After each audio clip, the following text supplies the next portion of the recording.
un homme s'apprêtait à embrasser sa femme, quand des voyous l'ont filmé avec leur téléphone. Mais ils ne félicitaient pas l'homme. Ils se moquaient de sa stupidité. Mike s'est précipité pour les arrêter. Mais les voyous, sous ses yeux, ont directement publié la photo en ligne. Take it down. Make me. Les voyous ont refusé de supprimer la photo, et ont même versé du jus sur la tête de Mike. Voyant que Mike n'osait pas riposter, les voyous en ont profité davantage, l'insultant d'être un bon à rien entretenu par sa femme. Face à une telle humiliation, Mike a tourné le dos et est parti avec sa femme. Sur le chemin du retour, sa femme l'a consolé. Elle se fichait de ce qu'il disait. Elle ne voulait simplement pas que Mike soit blessé. C'est ce qu'elle disait. Mais le lendemain, elle s'est inscrite à un cours de boxe, déchargeant toute sa colère sur le sac de frappe. Elle a même blessé sa meilleure amie par accident. Elle a commencé à se plaindre à son ami, que son mari était trop passif. Mais ce qu'elle ignorait, c'est que Mike était un tueur professionnel. Il s'était installé dans cette ville isolée, pour échapper à ses ennemis. Comme les voyous avaient publié la photo en ligne, sa position avait été révélée. Alors que Mike faisait des courses avec son fils, il a remarqué un inconnu près de lui, à travers le reflet de la vitre. Il a compris que l'homme était là pour lui. Really?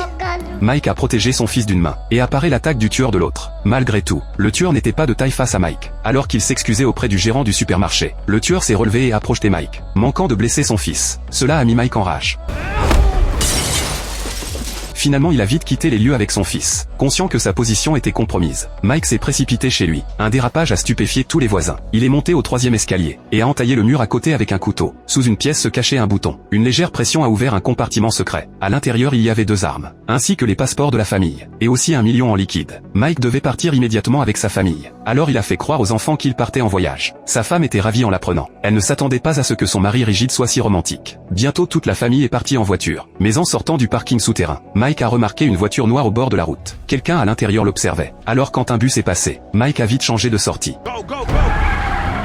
Il pensait avoir semé les tueurs, mais la voiture noire les a rattrapés, comprenant qu'ils pouvaient le suivre en permanence. Mike a conduit directement au garage, et a demandé au mécanicien de lever la voiture. Il a effectivement trouvé un traceur sous le châssis. Mike a retiré le traceur, et est sorti. Il a trouvé un homme sur le point de partir, tout en faisant semblant de discuter avec lui. Il a collé le traceur sur sa voiture de sport. L'homme est parti aussitôt après. Les tueurs ont vu que la position de Mike changeait, alors ils se sont lancés à sa poursuite. Après avoir semé tous les tueurs, la famille pouvait enfin partir en voyage. Mais Mike restait inquiet, comme sa femme et ses enfants avaient encore leur téléphone. Il craignait que leur position soit révélée. Alors en traversant un grand pont, Mike a jeté tous les téléphones de la famille dans la rivière. Toute la famille était stupéfaite, pensant que Mike était devenu fou. Mais lui seul savait que c'était la seule façon d'être en sécurité.